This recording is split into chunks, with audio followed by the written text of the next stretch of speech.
Assalamualaikum warahmatullahi wabarakatuh. Perkenalkan, kami dari kelompok 5 akan mempresentasikan hasil diskusi kelompok kami, yaitu kewajiban hukum. Perkenalkan, nama saya Arji Maulana Firdaus, nomor NIM 2020103084, Gisela Anastasia 202010300165, Nadia Ismayanti Aziz 202010300154, Lailatul Widya Astutik 2020103052. Kewajiban hukum auditor. Kewajiban hukum atau kewajiban legal bagi seorang auditor adalah bertanggung jawab atas setiap aspek tugasnya, sehingga jika memang terjadi kesalahan yang diakibatkan oleh kelalaian pihak auditor, maka akuntan publik dapat dimintai pertanggungjawaban secara hukum sebagai bentuk kewajiban hukum auditor. Faktor utama kewajiban bagi auditor. Menurut Loebeck dan Arens, 1. Meningkatnya kesadaran pemakai laporan keuangan akan tanggung jawab akuntan publik. 2. Meningkatnya perhatian pihak-pihak yang terkait dengan pasar modal sehubungan dengan tanggung jawab untuk melindungi kepentingan investor. 3. Bertambahnya kompleksitas audit yang disebabkan adanya perubahan lingkungan yang begitu pesat di berbagai sektor bisnis, sistem informasi, dan sebagainya. 4. Kesediaan kantor akuntan publik untuk menyelesaikan masalah hukum di luar pengadilan untuk menghindari biaya yang tinggi. Tanggung jawab seorang auditor. Salah satunya Boynton. Yang pertama, tanggung jawab untuk mendeteksi kecurangan ataupun kesalahan-kesalahan yang tidak disengaja diwujudkan dalam perencanaan dan pelaksanaan audit untuk mendapatkan keyakinan yang memadai tentang apakah laporan keuangan bebas dari salah saji material yang disebabkan oleh kesalahan ataupun kecurangan. Yang kedua, tanggung jawab untuk melaporkan kecurangan jika terdapat bukti adanya kecurangan. Laporan ini dilaporkan oleh auditor kepada pihak manajemen, komite audit, dan dewan direksi.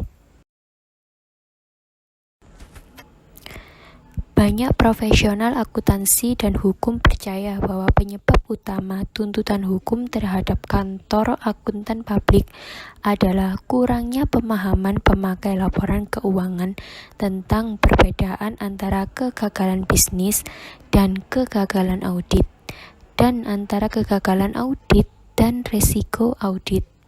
Kemudian berikut ini definisi mengenai kegagalan bisnis, kegagalan audit, dan risiko audit menurut Loebeck dan Arens.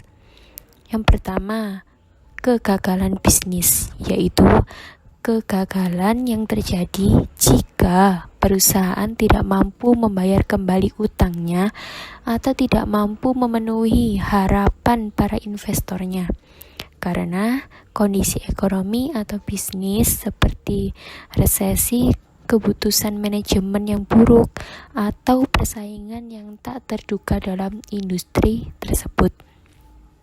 Yang kedua, kegagalan audit, yaitu kegagalan yang terjadi jika auditor mengeluarkan pendapat audit yang salah karena gagal dalam memenuhi persyaratan standar auditing yang berlaku umum.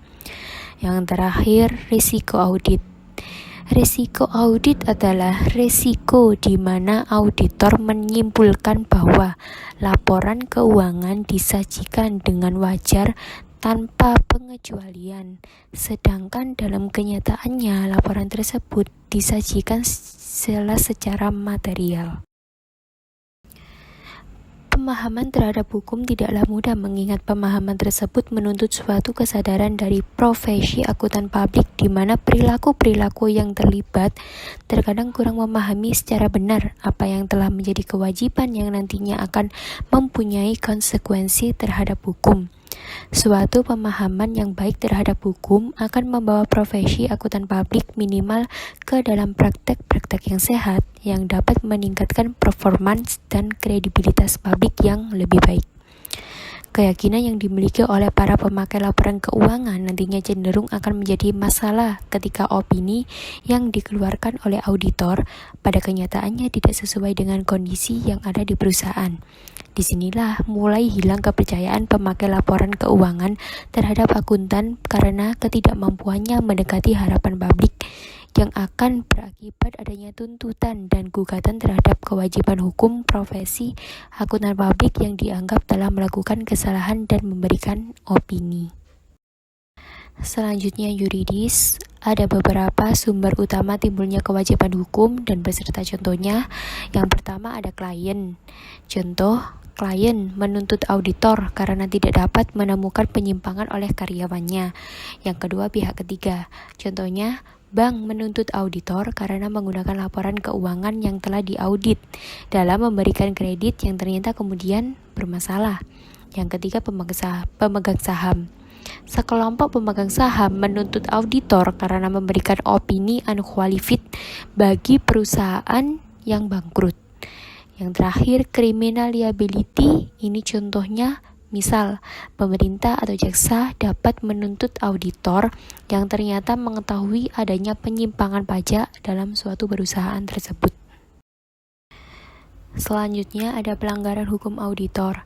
Dalam hal terjadinya pelanggaran yang dilakukan oleh seorang akuntan publik dalam memberikan jasanya, baik atas temuan-temuan bukti pelanggaran apapun yang bersifat pelanggaran ringan hingga yang bersifat pelanggaran berat, berdasarkan PMK nomor 17 atau PMK.01/2008.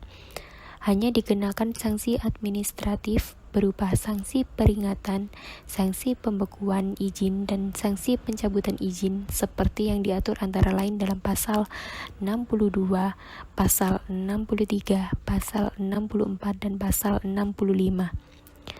Penghukuman dalam pemberian sanksi hingga pencabutan izin baru dilakukan dalam hal seorang akuntan publik tersebut telah melanggar ketentuan-ketentuan yang diatur dalam SPAP dan termasuk juga pelanggaran kode etik yang ditetapkan oleh IAPI serta juga melakukan pelanggaran peraturan perundang-undang yang berlaku yang berhubungan dengan bidang jasa yang diberikan, atau juga akibat dari pelanggaran yang terus dilakukan walaupun telah mendapatkan sanksi pembekuan izin sebelumnya, ataupun tindakan-tindakan yang menentang langkah pemeriksaan sehubungan dengan adanya dugaan pelanggaran profesionalisme akuntan publik. Tumbuhnya kesadaran akan adanya masalah pada sistem peradilan mendorong terbentuknya Coalition to Eliminate Abusive Securities Suites atau yang biasanya disebut dengan CEAS. Koalisi ini terdiri dari AICPA, kantor akuntan 6 besar, para penjamin asuransi, lebih dari 300 perusahaan manufaktur, pengecer, dan asosiasi niaga. Koalisi ini berusaha memenangkan perubahan undang-undang. Selanjutnya ada beberapa contoh kasus pelanggaran hukum auditor. Yang pertama, kasus dugaan penggelembungan nilai atau markup yang dilakukan oleh PT Kimia Farma di mana laba perusahaan pada tahun 2001 itu dicatat sebesar 132 miliar, padahal sebenarnya hanya 99,594 miliar. Yang kedua, dalam kasus PT Bank Lipo Tbk, pihak manajemen dinilai teledor dengan menyatakan laporan keuangan unaudited sebagai audited. Seharusnya begitu mengetahui ada perbedaan dalam laporan keuangan manajemen, langsung mengoreksinya dan mengumumkan kepada publik. Yang ketiga, pada tahun 1983 Giant Store membeli perusahaan Rosenblum. Dengan pertukaran saham, nilai saham ditentukan berdasarkan laporan keuangan Giant Store yang telah diaudit oleh kantor akuntan publik. Terakhir, dalam kasus ESM Government Securities versus Alexander Graf NCO pada tahun 1986, manajemen mengatakan kepada partner KAP yang mengaudit ESM bahwa laporan keuangan tahun lalu yang telah diaudit mengandung kesalahan yang material. Kewajiban hukum menurut kebiasaan atau common law. Common law seringkali diartikan sebagai hukum yang tidak tertulis. Hukum ini berdasarkan atas keputusan pengadilan dan bukan atas hukum yang dibuat dan disahkan oleh pihak legislatif. Common law berasal dari prinsip-prinsip yang berdasarkan keadilan, alasan, dan hal-hal yang masuk akal dan bukannya hukum yang absolut, tetap, dan kaku. Prinsip-prinsip common law ditentukan oleh kebutuhan sosial masyarakat. Oleh karena itu, perubahan pada common law merupakan tanggapan atas kebutuhan masyarakat. A. Kewajiban kepada klien. Seorang CPA berada dalam hubungan kontraktual langsung dengan klien. Dengan menyetujui untuk melaksanakan jasa bagi klien, CPA berperan sebagai kontraktor independen. Jasa-jasa spesifik yang akan diberikan sebaiknya disebutkan dalam surat perikatan. Hukum kontrak atau kontrak law. Seorang auditor bertanggung jawab kepada klien atas pelanggaran kontrak, breach of contract, apabila ia, yang pertama, menerbitkan laporan audit standar tanpa melakukan audit sesuai GAAS. Yang kedua, tidak mengirimkan laporan audit sesuai dengan batas waktu yang telah disepakati. Yang ketiga, melanggar hubungan kerahasiaan klien. Kewajiban auditor harus atas pelanggaran kontrak dapat meluas sampai subroge. Subroge ialah pihak yang memperoleh hak pihak lain melalui substitusi. Sebagai contoh, jaminan karyawan dianggap merupakan bagian yang penting dari lingkungan pengendalian intern perusahaan. Apabila terjadi penggelapan, perusahaan penjamin akan membayar kerugian yang diasuransikan. Apabila terjadi pelanggaran kontrak, penggugat akan mencari satu atau lebih jalan keluar sebagai berikut. Yang pertama, kewajiban spesifik tergugat dalam kontrak. Yang kedua, kerugian keuangan langsung yang terjadi akibat pelanggaran tersebut. Dan yang terakhir, kerugian terkait dan kerugian sebagai konsekuensi yang merupakan akibat tidak langsung atas pelanggaran tersebut. Hukum kerugian. Tindakan merugikan dapat dilakukan berdasarkan salah satu penyebab berikut ini. Yang pertama, kelalaian yang biasa atau ordinary negligence, yaitu kelalaian untuk menerapkan tingkat kecermatan yang biasa dilakukan secara wajar oleh orang lain dalam kondisi yang sama. Yang kedua, kelalaian kotor atau gross negligence, kelalaian untuk menerapkan tingkat kecermatan yang paling ringan dalam suatu kondisi tertentu. Yang ketiga, kecurangan atau fraud, yaitu penipuan yang direncanakan, misalnya salah gaji, menyembunyikan, mengungkapkan sehingga dapat merugikan pihak lain. Pernyataan pengendalian tentang AICPA dan SI. Apabila profesi telah menetapkan GAAS yang spesifik untuk menghadapi masalah yang muncul, maka tugas profesional akan dibatasi pada menyesuaikannya dengan standar, sehingga laporan keuangan dapat memberikan informasi yang wajar dan berarti bagi investor meskipun auditor tidak mengikuti standar profesional. Namun, kewajiban hanya dibebankan apabila laporan keuangan benar-benar menjadi penyebab timbulnya kerugian bagi penggugat. Akan tetapi, apabila laporan keuangan tersebut terdapat penyelewengan dan dapat menyebabkan kerugian, maka pengendalian tidak ragu akan menjatuhkan hukuman kepada auditor meskipun terdapat bukti kuat yang sesuai GAAP dan GAAS. Apabila penerapan standar auditing memerlukan keahlian dalam mengevaluasi dan menguji pengendalian intern, pengambilan sampel transaksi, dan mendapatkan bukti yang kompeten, maka kesaksian pakar akan sangat meyakinkan. Namun, bila sebaliknya yaitu terjadi, maka kesaksian pakar tentang kepatuhan pada GAAP hanya bersifat persuasif saja dan bukan sesuatu yang memaksa. Meminimalkan risiko litigasi.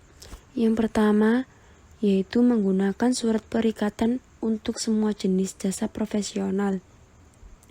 Surat-surat tersebut akan menjadi dasar persetujuan kontraktual serta meminimalkan resiko kesalahpahaman tentang jasa yang telah disepakati. Yang kedua, melakukan investigasi yang menyeluruh atas kilan prospektif. Investigasi ini penting untuk meminimalkan kemungkinan CPA dikaitkan dengan klien yang manajemennya tidak memiliki integritas. Yang ketiga, lebih menekankan mutu jasa daripada pertumbuhan. Kemampuan serta akuntan publik untuk menetapkan staf dengan tepat pada suatu perikatan merupakan hal yang penting bagi mutu pekerjaan yang akan dihasilkan.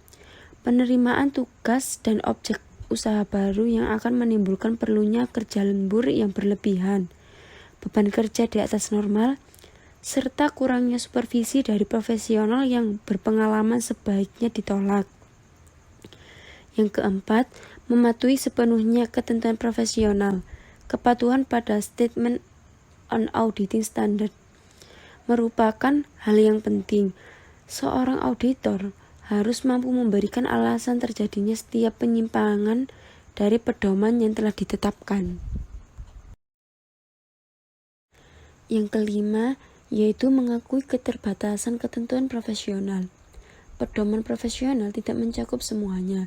Selain itu, penguji subjektif atas kelayakan dan kewajaran akan digunakan oleh para hakim, juri, dan pejabat pemerintah dalam menimbang pekerjaan auditor. Auditor harus menggunakan pertimbangan profesional yang mantap selama audit berlangsung dan dalam penerbitan laporan audit. Yang keenam, menetapkan dan menjaga standar yang tinggi atas pengendalian mutu. Kantor CPA dan para auditor secara perorangan jelas dinyatakan bertanggung jawab atas pengendalian mutu. Review sejawat akan memberikan keyakinan independen tentang mutu dan efektivitas berkelanjut prosedur yang telah dirumuskan. Yang ketujuh, memperhatikan tindak pencegahan dalam perikatan tentang keterlibatan klien dalam kesulitan keuangan. Ancaman atas keadaan klien yang tidak solvent ataupun kepailitan dapat mengarah kepada kesengajaan salah saji dalam laporan keuangan. Banyak gugatan hukum yang dilancarkan terhadap auditor berawal dari kepailitan perusahaan yang terjadi setelah terlibatnya laporan auditor. Auditor harus cermat dalam mempertimbangkan kecukupan dan kompetensi bukti yang diperoleh ketika mengaudit perusahaan tersebut. Dalam pertemuan konsulatif antara para staf AICPA dan dengan Dewan Standar Auditing ASB yang melaksanakan secara periodik, dibahas tentang masalah-masalah risiko audit yang harus diwaspadai. Risiko audit yang harus diwaspadai mengandung informasi penting tentang perkembangan ekonomi dan kebijakan dalam industri tertentu yang dapat mempengaruhi pemeriksaan auditor dan pertimbangan profesional. Dengan mengenali risiko audit akan sangat membantu dan menilai kelayakan dan kewajaran laporan keuangan seorang klien dalam industri tertentu. Yang terakhir, kesimpulan yaitu meningkatkan profesi akuntan publik sangat dibutuhkan dalam dunia bisnis Indonesia. Maka, akuntan publik harus selalu menjaga integritas dan profesionalisme melalui standar dan kode etik profesi secara konsekuen dan konsisten. Dalam setiap penugasan yang diberikan, akuntan publik harus selalu bersikap independen dan menggunakan kemahiran jabatannya secara profesional. Akuntan publik dan KAP agar menghindarkan diri dari tindakan tercela seperti kolusi dengan klien atau menutupi terjadinya tindak kecurangan yang sangat merugikan berbagai pihak. Semoga rancangan undang-undang akuntan publik RUU AP yang telah disusun cukup lama tersebut segera dapat ditetapkan oleh pemerintah beserta Dewan Perwakilan Rakyat menjadi UU AP, sehingga akuntan publik memiliki landasan profesional aspek legal yang kuat dan masyarakat publik mendapatkan perlindungan hukum dan tindakan malpraktik yang melanggar kode etik profesi.